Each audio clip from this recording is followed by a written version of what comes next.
Now, ladies and gentlemen, I have the distinct pleasure of introducing our principal speaker today. He is an esteemed Hoosier.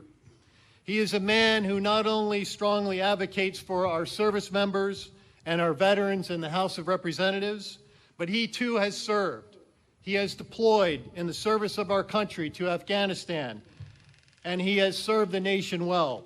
I can think of no one more appropriate to deliver our principal remarks today than Congressman Jim Banks. Ladies and gentlemen, please welcome Congressman Jim Banks.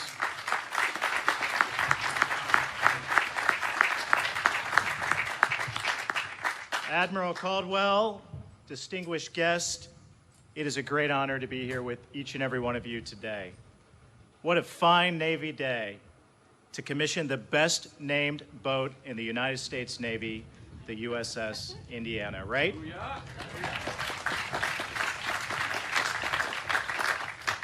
Today, though, has historical significance in the relationship between Congress and the armed forces. On this date in 1789, it marked the final day of the very first session of the United States Congress. That first Congress passed an act to establish America's armed forces. And from that day to this day, we have stood on the shoulders of the men and women, including those of us who are with us today, who have served in defense of this great nation. Today, we commission a technological marvel that has been built by men and women who share in the spirit of Indiana, the hardworking Hoosiers who embody the crossroads of America. But the Virginia-class boat is the best attack submarine in the world. Now, some ask if China's Type 095 can match it. In case the Chinese are listening today, and I hope this makes you very proud, it can't. Yeah.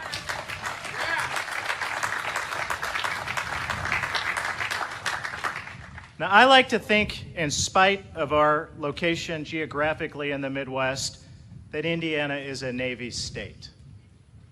From our legendary statesman, former United States Senator Richard Lugar, who served in the Navy, to our current and great governor, Eric Holcomb, who, by the way, was an early influence on me to serve in the Navy to begin with, to United States Senator Todd Young, who is a graduate of the Naval Academy, to Congressman Larry Bouchon from the opposite corner of the state of Indiana, and myself, who served as Navy Reserve officers before we got to Congress. We have a lot of examples of Navy leadership from the great state of Indiana. Indiana has historically been a leader in naval leadership and ingenuity. The first modern battleship ever built in America was BB-1, also known as the USS Indiana.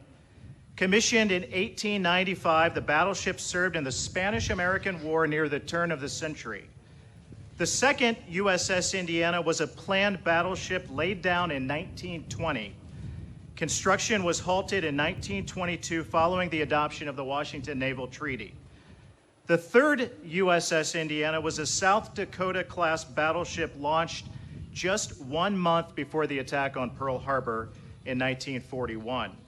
It saw action in numerous campaigns in the Pacific, to include in the Mariana Islands, Okinawa, and Iwo Jima. The ship's anchor, by the way, resides outside the Allen County War Memorial Coliseum in Fort Wayne, Indiana, in my district. This amazing submarine that is commissioned today has a crest that honors the heritage of USS Indiana. We see the 9 silver stars, which represent the battle stars USS Indiana received from her Pacific operations in World War II. The crest of the Indiana says much about the ties between our great state and this fine boat. From the shape of the state in the background, the color blue, which reminds us both of our flag's color and one of the traditional Navy colors. It is, as the song goes, blue of the mighty deep, gold of God's great sun. The checkered flag in the background denotes the racing heritage that we in Indiana are so proud of, reminding us of the victories of the past and spurring us to future endeavors.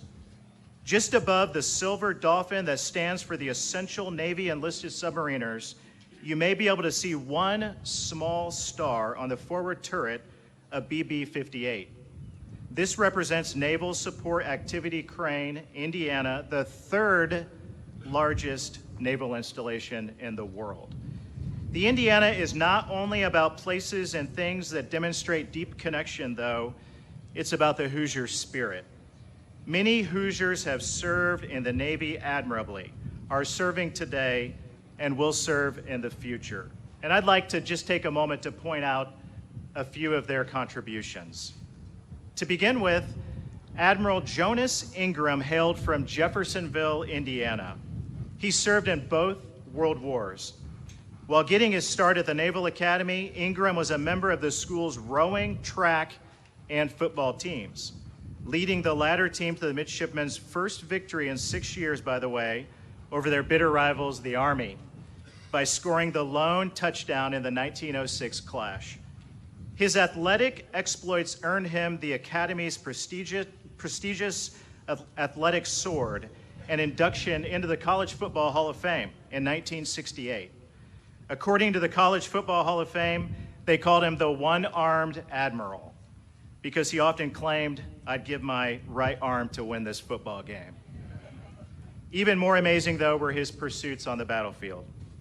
On April 22, 1914, he landed at Veracruz, Mexico with the Arkansas Battalion and was later awarded the Medal of Honor for distinguished conduct in battle and skillful and efficient handling of the artillery and machine guns. During the second day's fighting, the service performed by him was described as eminent and conspicuous. Admiral, you'd be proud. This was a man who understood the value of joint operations before the idea was embodied in our doctrine. During World War I, he was awarded the Navy Cross for his services in the Atlantic Fleet's battle force. Between the wars, though, he returned to the Naval Academy to serve as both athletic director and football director from 1926 to 1930. To rally the team, and excuse me for a moment, quote, he used to say, "The Navy has no place for good losers. The Navy needs tough sons of a bitches who can get out there and win."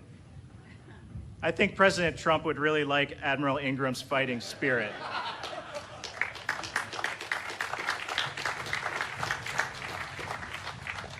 His time during World War II was focused in the Atlantic, but on November 15, 1944, he was appointed Commander-in-Chief, U.S. Atlantic Fleet. He played a major role in assuring the steady flow of troops and materials to Europe across the Atlantic during the later phases of World War II. He also directed Atlantic Fleet efforts in containing and destroying the German U-boat fleet. For exceptionally meritorious service during his command, he was awarded a Gold Award Star in lieu of a third Distinguished Service Medal. A near contemporary of Ingram, though, was Henry M. Mullenix. Mullenix hailed from Spencer, Indiana, and graduated from the Naval Academy in 1916. He served in the Atlantic during World War I, conducting patrol and escort duty off the coast of Ireland. As part of a long line of Navy engineers hailing from Indiana, he completed work in aeronautical engineering at both Annapolis and at MIT. After flight training at Naval Air Station Pensacola, Florida, he was designated a naval aviator on January 11, 1924. He was one of those mainly responsible for developing the air-cooled engine for naval aircraft. He commanded the USS Saratoga in April 1943. Saratoga was the operational U.S. fleet carrier in the critical South Pacific at the time. After Mullenix was promoted to Rear Admiral, he was relieved by fellow Hoosier Captain John Cassidy, who also hailed from Spencer, Indiana.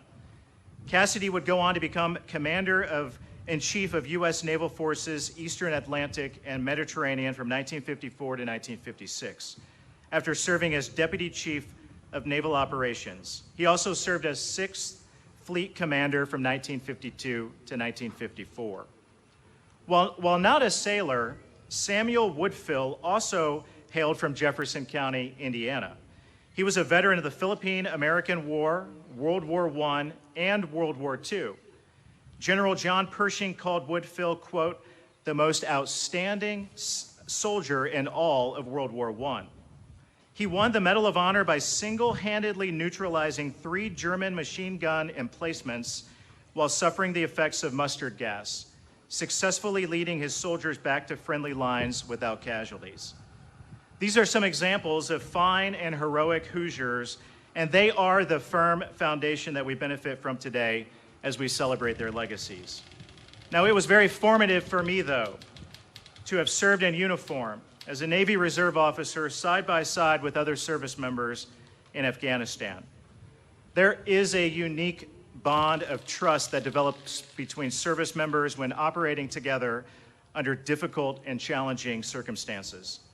For me, that understanding of the importance of trust began years before, as former sailors mentored me, introducing me to the virtues of public service.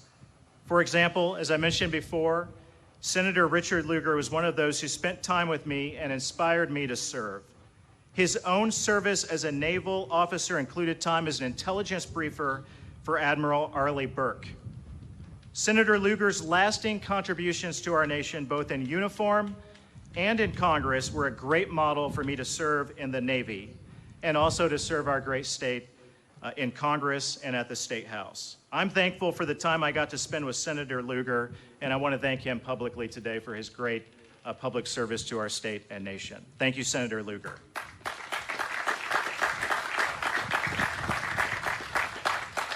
I also want to thank my great friend and our Governor, Eric Holcomb, for his encouragement for me to join the Navy and serve our nation in the first place. I appreciate your leadership for our great state and your many contributions to our national defense. Thank you, Governor Eric Holcomb.